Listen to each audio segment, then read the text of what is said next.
সুপ্রিয় শিক্ষার্থী, আসসালামু আলাইকুম। আজকে আমরা অষ্টম শ্রেণীর এক অনুশীলনীর ৬ ক্রমের ম্যাজিক নিয়ে আলোচনা করব। ৬ ক্রমের ম্যাজিক বর্গ তৈরি। ৬ ক্রমের ম্যাজিক বলতে ১, ২, ৩, ৪, ৫, ৬, ১, ২, ৩, ৪, ৫, ৬ উভয় দিকে ৬টা করে বর্গ ঘর থাকবে। ঠিক আছে? ৬টা করে বর্গ হলে এদিকে ৬টা, এদিকে ৬টা, ৬, ৬, ৩৬। মোট এখানে বর্গ ঘর আছে ৩৬টি। এবং ম্যাজিক সংখ্যা কত হবে সেটা বের করার জন্য একটা সূত্র আছে, n × n square plus 1। N গুলো কি? এন হচ্ছে এই ম্যাজিক ক্রম, যত ম্যাজিক ক্রমের কথা বলবে, ৬ ক্রম হলে এন এর মান ৬, যদি ৫ ক্রম বলে তাহলে এন এর মান ৫। যেমন এন ইকুয়াল আমরা লিখতে পারি কি, যে এন ইকুয়াল 1, 2, 3 ইত্যাদি। হ্যাঁ, তাহলে যদি আমাদের এখানে ৬ ক্রম বলছে তাহলে আমরা কি করতে পারি, তাহলে লিখতে পারি ৬ ইন্টু ৬ এর উপর স্কয়ার প্লাস 1/2, ৩ দুগুণ ৬, তাহলে ৩ গুণন ৬, ৬, ৩৬, আর এক হচ্ছে ৩৭। তাহলে কত হয়? ৩ 7 ২১, ৩ ৩ ৯, ১০, ১১, ১১১। তাহলে আমাদের ম্যাজিক সংখ্যা হবে ১১১। ওকে, তার মানে এদিক থেকে যোগ করে ১১১ হতে হবে, এদিক থেকে যোগ করে ১১১ হতে হবে। ওকে, তাহলে আমরা এই ম্যাজিকটা করতে গিয়ে আমরা এর আগে আলোচনা করছিলাম ৩, ৫, ৭ ক্রমের ম্যাজিক বর্গ নিয়ে। কিভাবে আমরা ৩, ৫, ৭ মানে বেজোড় সংখ্যার ম্যাজিক কিভাবে আমরা করব সেটা নিয়ে আমরা আলোচনা করেছিলাম। তাহলে আমরা এই ৩ ক্রমের ম্যাজিকটা যদি আমাদের মনে থাকে, ৩ ক্রমের ম্যাজিক দিয়ে আমরা এই ৬ ক্রমের ম্যাজিকটা পূরণ করব। দেখো ৩ ক্রমের ম্যাজিক কি, প্রথমে আমাদের এই ঘরটাকে ৩ ঘর ৩ ঘর করে নিতে হবে। দেখো এখানে প্রথমে ৩ ঘর করে নিতে হবে। ওকে, মানে ৩ ক্রম করে সাজিয়ে নিতে হবে। দেখো ১ ২ ৩, ১ ২ ৩, ১ ২ ৩ এই বরাবর পর্যন্ত। ওকে, দেখো এখানে একটা আমি দাগ দিলাম এই ঘর পর্যন্ত। হ্যাঁ, এইটা ৩, এইটা ৩, এবং আবার এইটা একটা, এইটা একটা, এইটা একটা, তারপরে এইটা একটা, এইটা একটা, এইটা একটা, এইটা একটা, এবং এটা একটা, এইটা একটা। দেখো ৪টা হয়েছে। মোট কথা এইটাকে আমরা ১ নম্বর ঘর ধরবো, এই ঘরটাকে আমরা ২ নম্বর ঘর, সরি ২ নম্বর ঘর ধরবো এইটাকে, এবং ৩ নম্বর ঘর ধরবো এইটাকে, এবং ৪ নম্বর ঘর ধরবো এইটাকে। দেখো মনে করো এইখানে আগে এইটা নাই, মানে এই কোনোটাও নাই, তাহলে আমাদের এই ৩টা নিয়ে আগে কাজ করব।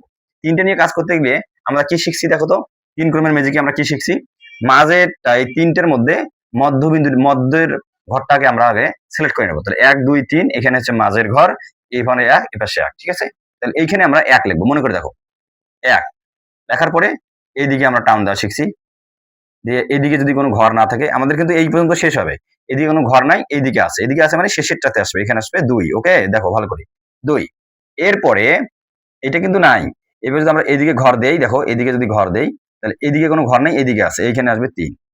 তারপরে আমরা শিখছিলাম যে এইখানে যদি আসি তাহলে এখানে হবে কি, দেখো তো এখানে ঘর আগে থেকে আছে, তাহলে কি হবে, যেখান থেকে আমরা আসি তার নিচের দিকে আসবে, এখানে হবে ৪। ওকে, তাহলে এখানে আসবে, দেখো এখানে হবে ৫, এখানে হবে ৬।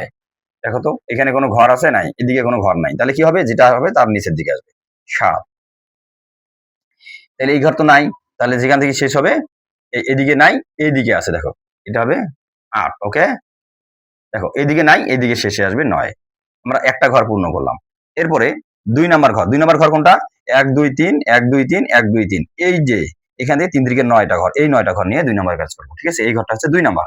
আমি এখানে দেই যে এটা হলো ১ নাম্বার ঘর, এটা হচ্ছে ২ নাম্বার ঘর, এটা হচ্ছে ৩ নাম্বার ঘর, এটা হচ্ছে ৪ নাম্বার ঘর। ওকে, তাহলে আমরা এখানে লিখছি ৯ পর্যন্ত, তাহলে আমাদের তারপরের ঘর শুরু হবে ১০ থেকে। হ্যাঁ, তাহলে ১০ আমরা এই ঘরটাতে ১ ২ ৩, ১ ২ ৩, এই তিনটার মধ্যে আমাদের মধ্য ঘরটা কোনটা, এইটা, এখানে লিখবো আমরা ১০। ওকে, ১০ এখান থেকে শুরু হবে, মানে মাঝের যে ঘরটা, মাঝের ঘর থেকে আমাদের সবসময় শুরু হবে। তাহলে আমরা যদি এইখানে দেই কি হবে, এদিকে নাই, এদিকে আছে, দেখো এটা হবে কত, ১১।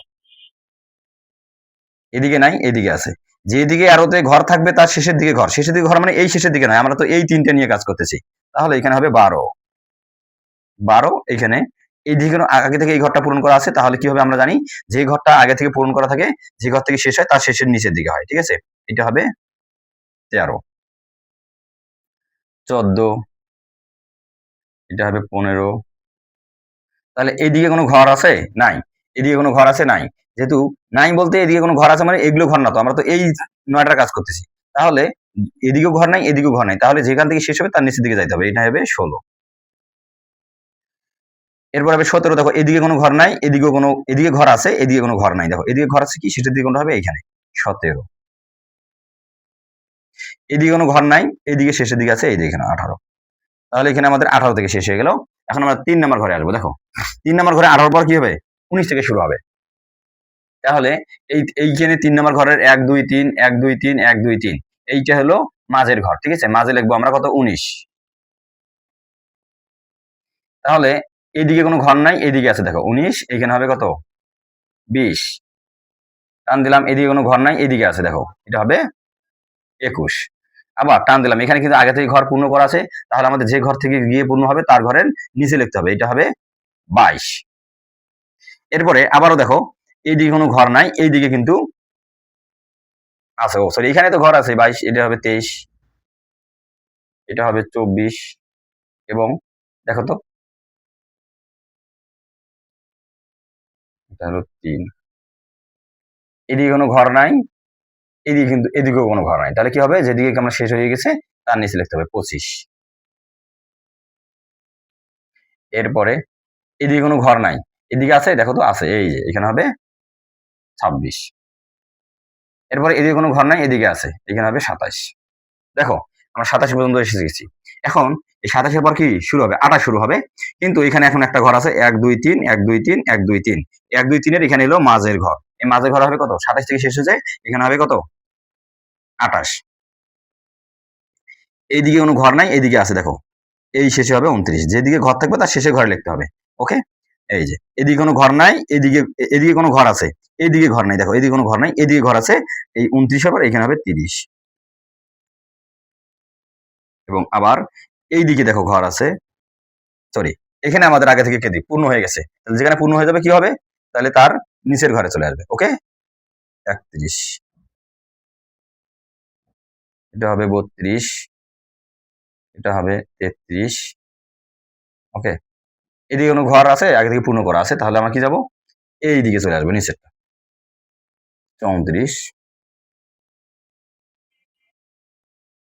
তাহলে এদিকে কোনো ঘর নাই, এদিকে কোনো ঘর নাই, তাহলে কি হবে 34, যেখান থেকে যাবো তার শেষ, এদিকে কোনো ঘর নাই, ও এদিকে আছে, এইদিকে ঘর আছে 34, এইখানে হলো 35।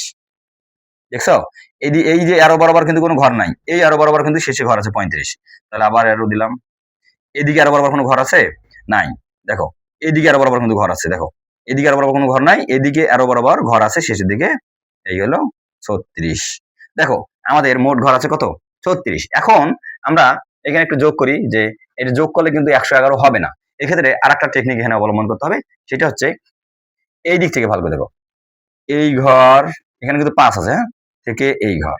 ওকে, এবং এই ঘর এবং এই ঘর, দেখো এক্সচেঞ্জ করতে হবে। কি এক্সচেঞ্জ করতে হবে, এইখানে এই ঘর থেকে এই তিনটে এক্সচেঞ্জ করতে হবে। দেখো এই হলো 8, এই হলো 5, এই হলো 35, এক্সচেঞ্জ হবে। এবং এই 30, এখানে আছে কত, 32, এখানে আছে 31, এই তিনটার সাথে এই তিনটে এক্সচেঞ্জ হবে, ঠিক আছে। এই যে প্রথমে আছে কি 8, এখানে প্রথমে ঘরে আছে কত, 8, মানে এই 2 নম্বর, এই 4 নম্বর ঘর থেকে 1 নম্বর ঘরের কিন্তু এক্সচেঞ্জ হবে, অন্যগুলো করার দরকার নেই। তাহলে এই 35টা যাবে এখানে, এবং এই 8টা আসবে এখানে, মিশাই দিই, দেখো ভালো করে, এখানে লিখবো 8, এখানে হবে 35। ওকে, আর কি থাকলো, এই যে এই 4ও চেঞ্জ হবে, তাহলে এই 4 এর সাথে কি চেঞ্জ হবে দেখো তো, 31 চেঞ্জ হবে। ওকে, তাহলে আমরা যদি এই 31 কে এখানে 4 লিখি, আর এখানে লিখবো কত, 31,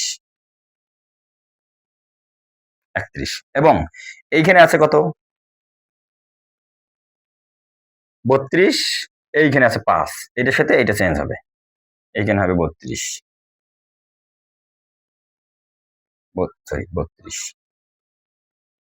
আর এখানে হবে কত, ওখানে 5 ছিল তাই এখানে হবে 5। এখন দেখো আমরা সব দিকে যোগ করলে হবে 111, ঠিক আছে। এই দিক থেকে এদিকে যোগ করলে হবে 111, এদিক থেকে এদিকে যোগ করলে হবে 111, ঠিক আছে। ওকে, আশা করি তোমরা বুঝতে পারছো।